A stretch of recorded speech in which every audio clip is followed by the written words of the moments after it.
When we think about our relationships with people, of course a lot of it has to do with how we treat them. But another part is the more official, if you like, communications within the business. So the first rule about this is to try and state things in a positive manner. You know, the old-fashioned way is to be parental and say don't do this and don't do that and don't do the other, and we don't want these sorts of behaviours, and we want... What we're looking for is a positively stated, and this can start with work contracts, staff notices, directives and so forth, positively stated about what we do want in terms of behaviour and what we want in terms of performance. Positive statement, that adult approach, can also go in terms of how we are doing as a business. What's the financials, whether it's on an individual basis, a team basis or a corporate basis, and how can we communicate those things to the staff in a better way? Quality of product, for example, the key performance indicators, are those visible? Are they continuously updated?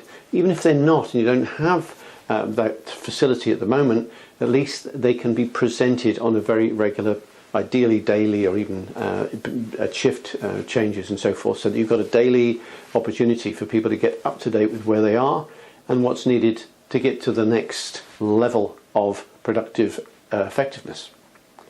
We need to positively state individual successes, team successes and corporate successes, so that those are positively stated and people know what's needed in order to achieve. And we also want to develop feedback from people specific to productive effort and the safety that we have in our plants. And when we achieve successes from that feedback, that advice that we're getting, we need to acknowledge those individuals and teams accordingly for those results. It's not necessarily about money, but it's about acknowledging that and promoting that, sometimes not even just within the company, but so that it's known by the families outside, maybe by involving them at some event, so that there's a prize giving or something, and then those individuals are with their families and with their kids seen to be someone of real value to the business.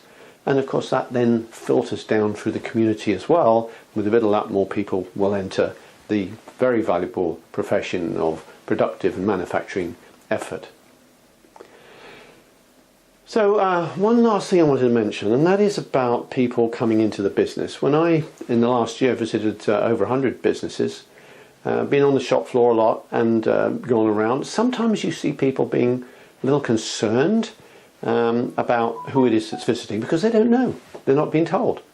And it seems to me that we can get around that by letting people know who's coming, whether it's a visitors board and saying, you know, well, we welcome such and such.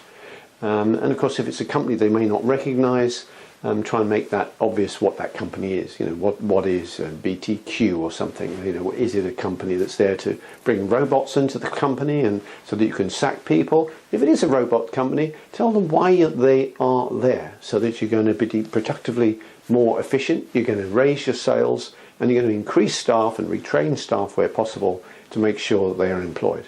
Do the right thing, communicate well, and do it positively, and your people will stick with you. They will trust you and they will stay with you.